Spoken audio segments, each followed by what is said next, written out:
श्रीमान वेंकटनाथार्य कवितार्किक केसरी वेदांत आचार्यवर्यो मे सन्निधत्तां सदाहृति रामानुजदया पात्रं ज्ञानवैराग्यभूषणं श्रीमद्वेंकटनाथार्यं वन्दे वेदान्तदेशिकं लक्ष्मीनाथसमारम्भां नाथयामनमध्यमाम् अस्मदाचार्यपर्यन्तां वन्दे गुरुपरम्परां यो नित्यमच्युतपदाम्बुजयुग्मरुक्मव्यामोगतसतितराणाय मेने अस्मद्गुरोर्भगवतोस्य दयैकसिन्धोः रामानुजस्य शरणौ शरणं प्रपद्ये. சுவாமி தேசிகன் ஆச்சரியமாக அருளி செய்த ஸ்ரீ யதிராஜ சப்ததியில் ஆரம்பித்து முதல் 10 ஸ்லோகம் குரு பரம்பரா தியானம் அதை அனுபவித்து கொண்டு வருகிறோம்.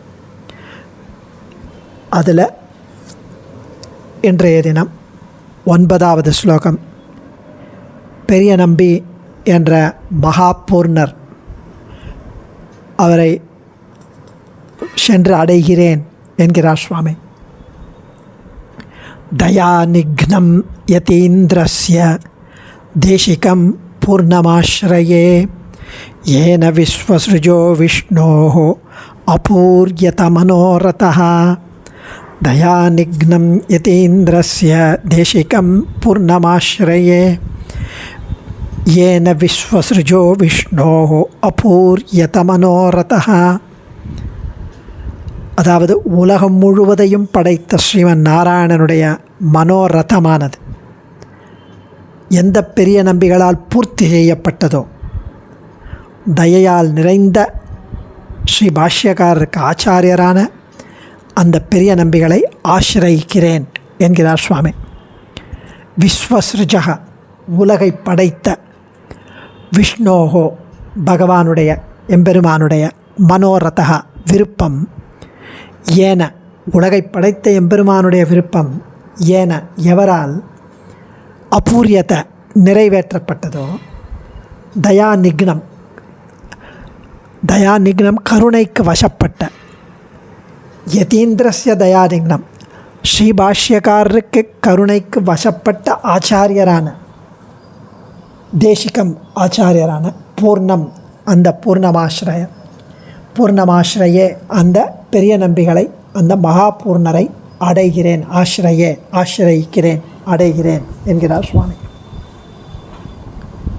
உலகம் முழுவதையும் படைத்த ஸ்ரீமன் நாராயணனுடைய மனோரதம், அவருடைய மனத்தில் இருக்கும் ஒரு விருப்பம் எந்த பெரிய நம்பிகளால் பூர்த்தி செய்யப்பட்டதோ, தயையால் நிறைந்த அந்த பெரிய நம்பி, ஸ்ரீ பாஷ்யக்காரருக்கு ஆச்சாரியரான அந்த பெரிய நம்பி, அவரை ஆசிரயிக்கிறேன் என்பது.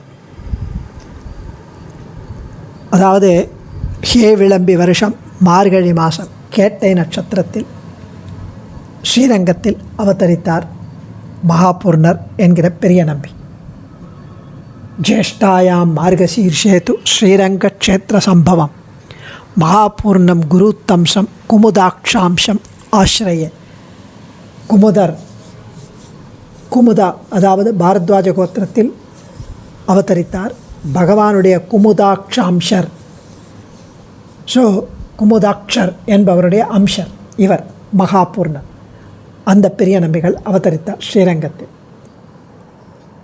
மார்கழி மாதம் கேட்டை நட்சத்திரம், ஹே விளம்பி வருஷம். இவர் ஸ்ரீ ஆளவந்தார் ஸ்ரீபாதத்தை ஆசிரயித்து சகல சாஸ்திரங்களையும் அதிகரித்தார்.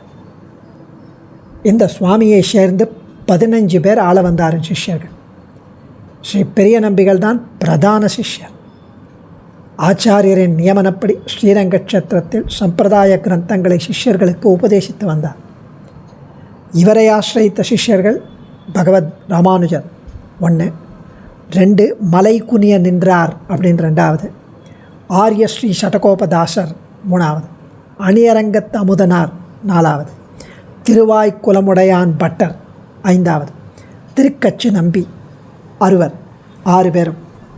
ஸ்ரீ ஆளவந்தாரிடத்தில் பெருமாள் கோயில் திவ்ய தேசத்தில் வசிக்கும் 2 ஸ்ரீ வைஷ்ணவர்கள் கப்பியாசம் புண்டரீக வேவமக்ஷினி என்ற முதலிய ஸ்ருதிகளுக்கு யாதவ பிரகாஷ சொன்ன அபார்த்தங்களை கேட்டு கண்ணீர் வெடித்து விசிஷ்டாத்வைத்த ரீதியில் அவைகளுக்கு அர்த்தம் சொன்ன ஸ்ரீ ராமானுஜனை பற்றியும்,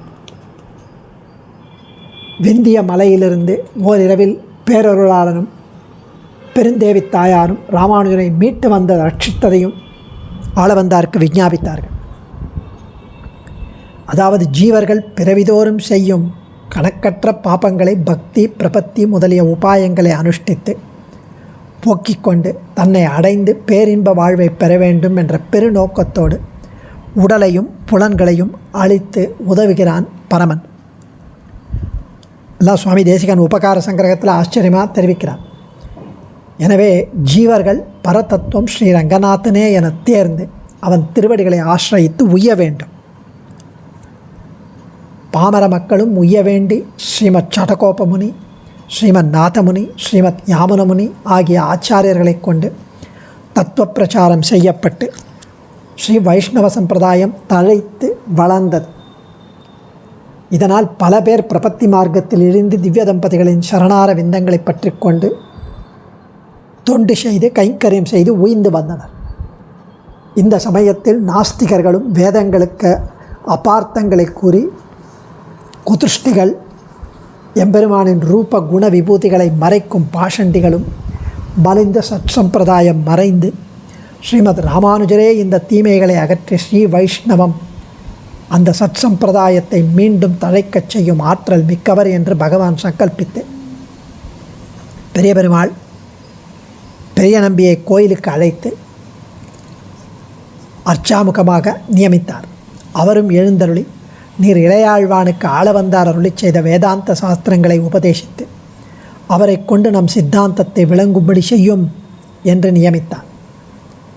பெரிய நம்பியும் கிருப்பை கொண்டு ராமானுஜனை இங்கு வரவழைப்பதை விட நாமே காஞ்சிபுரம் போவோம், பெரிய பெருமாள் திருவுள்ளத்தை பூர்த்தி செய்வோம் என எண்ணி புறப்பட்டு மதுராந்தகம் வந்து சேர்ந்தார். காஞ்சியில் அங்கே திருக்கச்சி நம்பி சம்பந்தத்தால் ராமானுஜர் வாழ்க்கையில் ஆச்சரியமான விஷயங்கள்லாம் நிகழ்ந்தது. ஒரு தடவை திருக்கச்சி நம்பி பேரருளானுக்கு கைங்கரியம் பண்ணுறபடியும் பேரருளாளன் நம்பி விஷயத்தில் கிருபை பண்ணுகிறபடியும் அவரோடு கான்வர்சேஷன் பேசுவார் திருக்கச்சி நம்பியும் வரதராஜ பெருமான். அந்த பேரருளாளன் திருவுள்ள மலர்த்தியையும் கண்டு நம்மிடத்தில் விசேஷ கடாட்சம் பண்ணி அருளின ஆளவந்தார் திருவடிகளாக ஆகையாலே அத்தியந்த பக்தி யுக்தானாம் நைவ சாஸ்திரம் நச்சக்கிரமகான்னு மிகவும் பக்தி உடையவர்கள் விஷயத்தில் சாஸ்திரத்தில் கூறப்பட்ட ஒழுக்க முறைகளை கடைப்பிடிக்க வேண்டியதில்லை என்ற ஒரு நியதியும் இல்லை என்று நினைத்து கோயில் பிரதட்சணமாக அவர் எழுந்தருளும் போது ராமானுஜன் தம் மாளிகைக்கு அழைத்து கொண்டு போய் ஒரு ஆசனமிட்டு திருக்கச்சி நம்பியை தண்டன் சமர்ப்பித்தார். உடனே திருக்கச்சி நம்பி இப்படி வர்ணாசிரம தர்மங்களை அதிக்கிரமிக்கக்கூடுமோ, அதாவது வர்ணாசிரம தர்மங்களை மீறலாமோ, மீறுவது தகுமோ, நாதமுனிகளும் ஒரு காலத்தில் ராஜாவை பின் சொல்லப் போக உய்யக்கொண்டார், இப்படி சாஸ்திராதி லங்கனம் கூடுமோ, அதாவது சாஸ்திரத்தை மீறுவது கூடுமோ என்று தடுத்து நாதமுனிகளும் சாஸ்திராதி லங்கனம் கூடாதுன்னு மீண்டு எழுந்தருளினார். ராஜாவை பார்த்ததும் அவருக்கு ஏதோ தசரத குமாரன் ராஜாராமன் வந்தது போல் நினச்சி அவர் ராஜாங்கிறவர் நாதமுனியோட சிஷ்யர், அவரை தண்டனிட்ட உடனே உய்யக்கொண்டார், தடுத்தார். திருக்கண்ணமங்கையாண்டானும் ஆகார நித்ராதிகளை விட்டவராகையாலே சந்தியாதி கைங்கரியங்களையும் விட்டார்.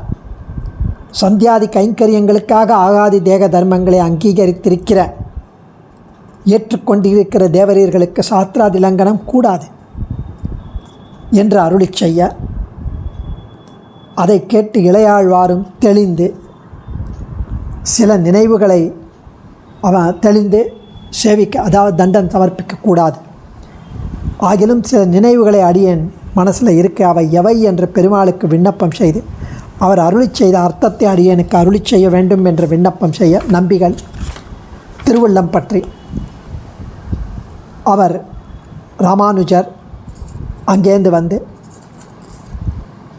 அவர் ராமானுஜரின் சந்தேகங்களை போக்க பேரருளாளன் அருளி செய்த 6 வார்த்தைகள் நம்பியும் கச்சிவாய்த்தான் திருமண்டபத்தில் எழுந்தருளிக்கிற பேரருளாளன் சன்னதியில் இளையாழ்வார் விண்ணப்பத்தை ஒரு கால் விண்ணப்பம் செய்ய பேரருளாளனும் ஒன்று ஸ்ரீமானான நாமே பரதத்துவம், அகமேவ பரதத்துவம், 2 நம்முடைய மதம் பேதம், 3 பிரபத்தியே உபாயம், 4 அந்திம ஸ்மிருதி ஆவசியகம் அன்று, அந்திம ஸ்மிருதி வர்ஜனம் கிடையாது, 5 தேகாவசானத்தில் மோட்சம், 6 பெரிய நம்பி திருவடிகளிலே ஆசிரயிப்பது என்ற 6 வார்த்தைகள் அருளி செய்ய, நம்பியும் இளையாழ்வாரை அழைத்து இந்த அர்த்தத்தை அருளி செய்ய இளையாழ்வார் ரொம்ப பிரீத்தி அடைந்து நமக்கு இது ஒரு நன்னாள் ஆயிற்று என்று உள்மகிழ்ந்து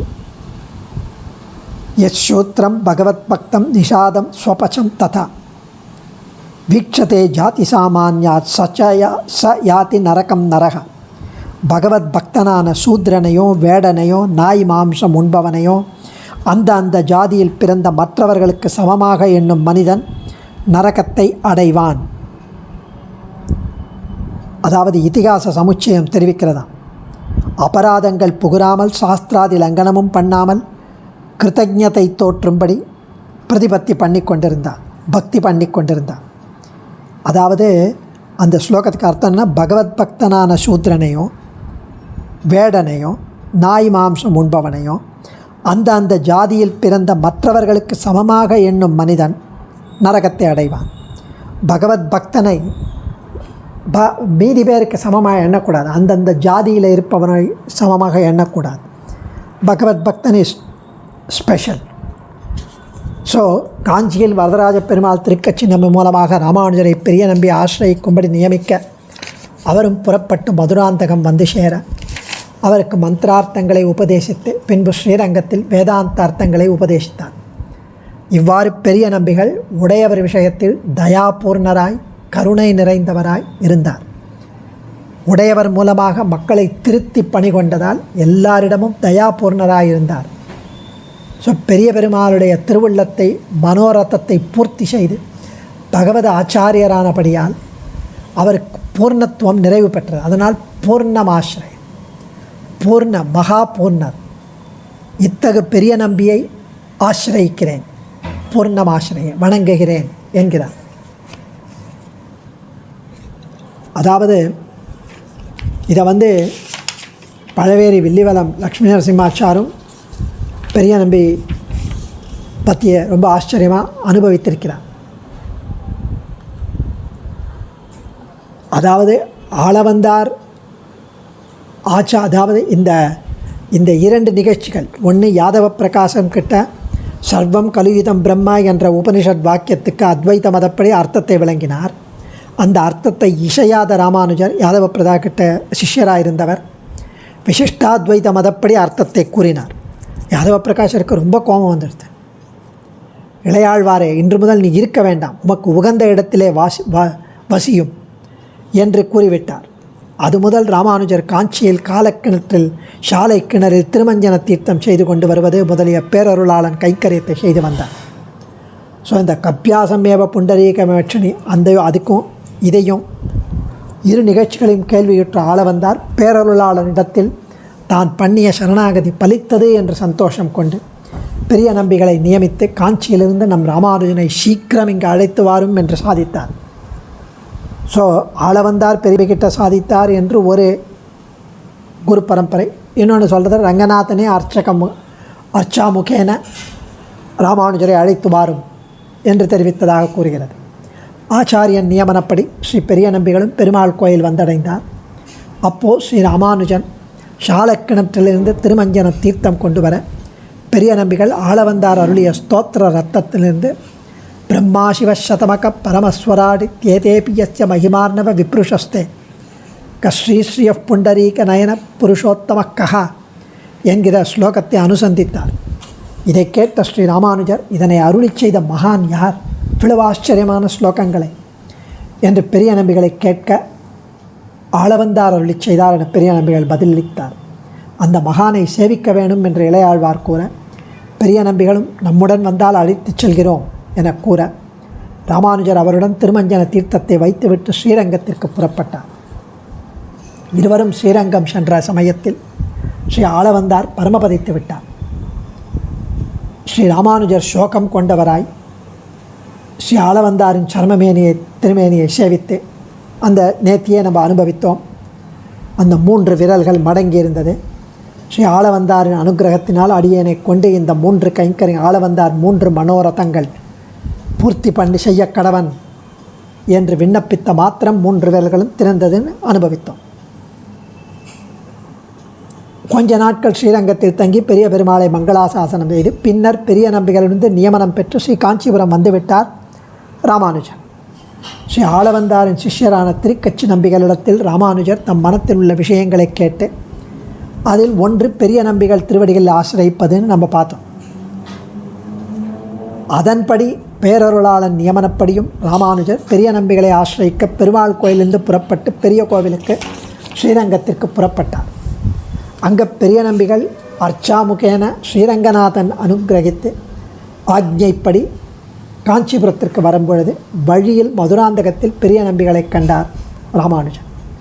பரம சந்தோஷத்தை அடைந்தவராய் தண்டனிட்டு ஸ்ரீ பேரருளாளன் நியமனத்தை விண்ணப்பம் செய்து சிஷ்யஸ்தேகம் சாதிமாம் துவாம் பிரபன்னம், உமது அடிமை நான், உம்மை சரணமடைந்த என்னை ரட்சித்தருள வேண்டும் என்று சேவித்து ஹிதோபதேசம் செய்தருள பிரார்த்தித்தார்.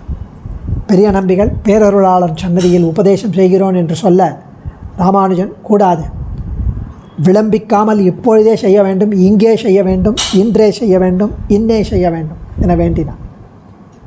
பெரிய நம்பிகள் மதுராந்தகத்தில் ஸ்ரீராமன் சன்னதியில் மகிழ மரத்தடியில் ஸ்ரீ ராமானுஜருக்கு பஞ்சசம்ஸ்காரம் செய்து அருளினார். எல்லா மந்திரங்களையும் துவயத்தின் அர்த்தத்தையும் உபதேசித்தார். பிறகு ஏரி காத்த ராமனை மங்களாசாசனம் செய்து பெருமாள் கோவில் எழுந்தருளினார்கள்.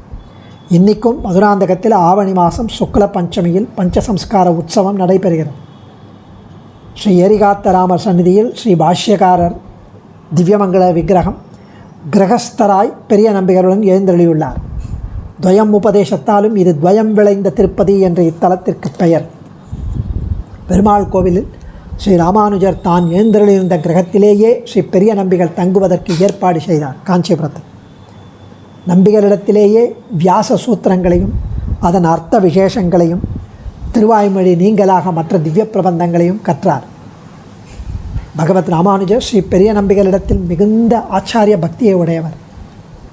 ஒரு சமயம் ஸ்ரீ ராமானுஜரின் பாரியை தேவிகள் பெரிய தேவிகளிடத்தில் அபச்சாரப்பட்டு விட்டார்.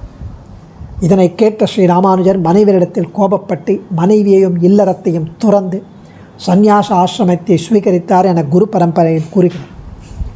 சுவாமி ஸ்ரீ தேசிகன் பெரிய நம்பிகளின் விஷயமாக ஆச்சரியமான இந்த ஸ்லோகம் தயாநிக்னம் யதீந்திரஸ்ய தேசிகம் பூர்ணமாஸ்ரயே ஏன விஸ்வசுஜோ விஷ்ணோர் அபூர்யத மனோரதா, விஷ்ணோஹோ அபூர்யத மனோரதா, அதாவது யதீந்திரருக்கு அவர் விஷயத்தில் தயாகுணத்திற்கு அடிமை பரதந்திரர், யதீந்திரருக்கு தயையே வடிவாக உதவினவர், யதீந்திரருக்கு ஆச்சாரியன் கூட. தயை அவரை எப்படியெல்லாம் ஏவிற்றோ அப்படியெல்லாம் யதீந்திரருக்கு உதவினாராம். யதீந்திர விஷயத்தின் நம்பிகள் தன் தயாகுணத்துக்கு பரதந்திரராக இயங்குவாராம். அதனால்தான் சிஷ்யன் தன் சந்நிதிக்கு வருவது கூடுமாயிருக்க தானே அவர் இருக்குமிடம் சென்று மதுராந்தகத்தில் மீட் பண்ணார். அப்படி தயை, பரமதயாளு, தயா நிக்னம், தயையால் பூர்ணமானவர் அவர். தன்னுடைய தயாகுணத்துக்கு அவர் பரதந்திரர். இன்னொன்று சொல்லலாம், சரியான சித்தாந்த மார்க்கம் அறியாததால் கெட்டழிந்து போய்கொண்டிருக்கும் இந்த உலகத்தை திருத்துவது யதீந்திரர் மூலம்தான் சாத்தியம். ஆகவே அந்த உலகத்தின் மேல், அந்த மக்களின் மேல் தயா பரதந்திரராய் யதீந்திரருக்கு ஆச்சாரியனாக இயங்கினார் என்றும் தேசிகன் அனுபவிப்பதாக ஆச்சாரியர்கள் வியாக்கியானித்திருக்கிறார்கள். யதீந்திரஸ்ய தேசிகம் பூர்ணமாசிரய, யதீந்திரருக்கு தேசிகரான பிறகுதான் அந்த ஆச்சாரியனுக்கு பூர்ணத்துவம் கிடைத்ததான். அதற்கு முன்னர் வெறும் பேர்தான் பூர்ணர், பெயரில் மட்டும் பூர்ணத்துவம். இப்போ நிஜமாவே மகா பூர்ணர். அல்லது இந்திரனுடைய தேசிகர் யார்? பிரகஸ்பதி. அவர் என்றும் அபூர்ணர். யதீந்திர தேசிகர் அனைவரும் பூர்ணர். ஏன்னா பகவான் மனோரதம் அப்போ தான் பூர்ணமாயிற்று.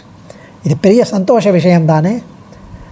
2வது லைனில் யோ விஸ்வசுருஜோ விஷ்ணோர் அபூர்யத மனோரதா, பெருமாள் சிருஷ்டி செய்ய தொடங்கிய நாள் முதலாக ராமானுஜர் மூலம் இந்த உலகத்தை உய்விக்க வேண்டும் என்று மனோரதம் கோட்டை கட்டி கொண்டிருக்கிறான் அவன்.